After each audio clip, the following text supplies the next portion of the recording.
Muhasabah. Garis bawah antara moderat dan mudarat garis bawah. Saudaraku, hidup ini Allah Azza wa Jalla yang mengatur. Kita hanya menjalaninya. Orang lain akan menilai dan mengomentari dengan penilaian dan komentar baik atau buruk. Seringkali orang ingin dinilai dan dipuji sebagai pihak yang moderat, padahal hakikat itu mudarat. Sebaik apapun kita, sunatullahnya pasti ada yang suka dan pasti ada yang benci.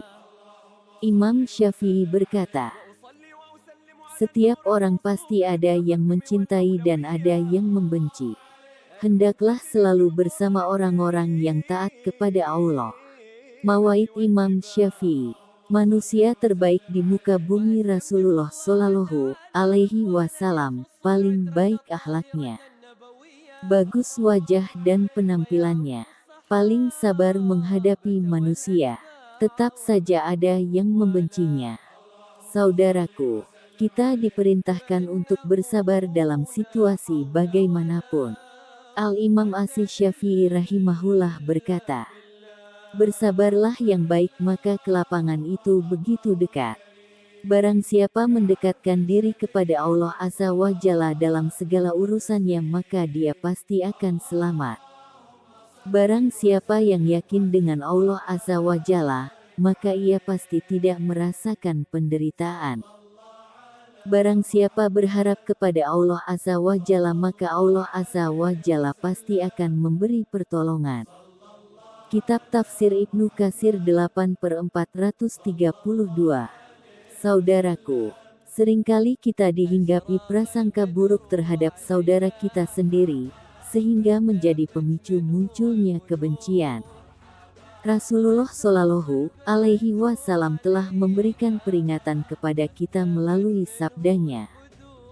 Dari Abu Hurairah radhiyallahu anhu, Nabi Shallallahu Alaihi Wasallam bersabda, jauhilah prasangka buruk, karena prasangka buruk adalah ucapan yang paling dusta. Janganlah kalian saling mendiamkan, janganlah suka mencari-cari isu, saling mendengki, saling membelakangi, serta saling membenci, tetapi jadilah kalian hamba-hamba Allah yang saling persaudaraan. Hadis riwayat Bukhari nomor 5604. Saudaraku, orang beriman dilarang menaruh prasangka buruk kepada orang lain, karena ia akan mendorong kepada perbuatan menuduh tanpa bukti yang menjadi dosa besar. Apalagi dengan bahasa kasar, tak beretika. Seolah-olah berposisi sebagai pihak yang moderat, padahal hal itu mudarat. Semestinya ada pembeda yang tegas antara mana yang garis bawah betul garis bawah dan mana yang garis bawah batil, garis bawah mana yang hak dan mana yang garis bawah hoaks. Ibnu Sirin berkata, jika sampai kepadamu berita yang tidak kamu sukai tentang saudaramu, maka carilah uzur untuknya. Jika kamu tidak mendapati uzur maka katakan, barangkali dia memiliki uzur yang aku tidak mengetahuinya. Islam menyuruh agar tidak mendiamkan diri jika kemungkaran terjadi di hadapan kita dengan mencegah atau memberikan nasihat dengan hikmah sesuai kemampuan. Allah Azza wa Jalla berfirman, sesungguhnya Allah Maha mengawasi kamu sekalian. Quran Surat An-Nisa 1. Dan adalah Allah Maha mengawasi segala sesuatu. Quran Surat Al-Ahzab 52. Saudaraku, Maha Suci Allah yang telah menciptakan satu hati dalam rongga dada manusia, dan cukuplah untuk dikatakan seseorang itu berdusta jika mengatakan bahwa dia mempunyai dua hati dalam rongga dadanya. Allah Azza wa Jalla hanya menciptakan satu hati saja untuk setiap manusia, dan terkumpul di dalamnya rasa bahagia dan rasa sedih. Dua hal yang akan selalu menyertai manusia di dunia dan hingga ujung kehidupan di akhirat kelak. Ketika kebahagiaan itu datang, hati itu akan menari bersama bibir yang akan selalu menyunggingkan senyum, namun ketika hati itu bersedih, tentu hanya kepada penggenggam hati tempat untuk mengadu. Saudaraku, Allah Azza wa Jalla melarang kita bersedih. Janganlah kamu bersikap lemah, dan janganlah kamu bersedih hati, padahal kamulah orang-orang yang paling tinggi derajatnya jika kamu orang-orang yang beriman. Quran Surat Ali Imran 139. Dalam ayat tersebut, Allah Azza wa Jalla melarang hamba-hambanya yang beriman untuk bersikap lemah dan bersedih hati ketika tertimpa musibah dan ketika diuji dengan sebuah ujian. Sesungguhnya kesedihan di dalam hati dan lemahnya badan hanyalah akan menambah musibah dalam jiwa dan merupakan senjata ampuh bagi musuh-musuh orang mukmin. Dan sebaliknya menguatnya hati dan kesabarannya untuk menolak kesedihan itu adalah kekuatan untuk menghancurkan musuh. Tidak seharusnya seorang muslim itu bersikap lemah dan bersedih hati, karena mereka adalah orang-orang yang paling tinggi keimanannya dan harapan mereka terhadap balasan dari Allah Azza wa Jalla sangat besar. Maka tidak sepantasnya seorang mukmin yang mengharapkan balasan akhirat dan juga dunia yang telah dijanjikan oleh Allah Azza wa Jalla untuk bersedih dan lemah. Taisiru Karimir Rahman. Saudaraku, bukanlah kita tidak boleh bersedih hati atas sesuatu yang telah digariskannya kepada kita, merasa kecewa dan tersakiti, bahkan hal itu adalah sesuatu yang telah ditetapkan oleh Allah Azza wa Jalla. Dalam sebuah potongan hadits, Rasulullah Shallallahu Alaihi Wasallam bersabda. Petik 2.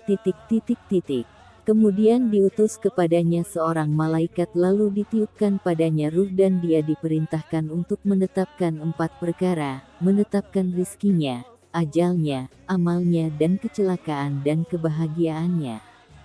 Bukan berarti seorang hamba itu dipaksa untuk menjalani takdir ini, tetapi hal itu menunjukkan bahwa keilmuan Allah Azza wa Jalla itu mencakup segalanya, termasuk kebahagiaan dan kesedihan seorang hamba. Semuanya telah diketahui oleh Allah Azza wa Jalla, dan Allah Azza wa Jalla tidak akan menyia-nyiakan hambanya yang bertakwa. Syarah Hadits Arba'in. Bahwasanya dialah yang menjadikan orang tertawa dan menangis, dan bahwasanya dialah yang mematikan dan menghidupkan.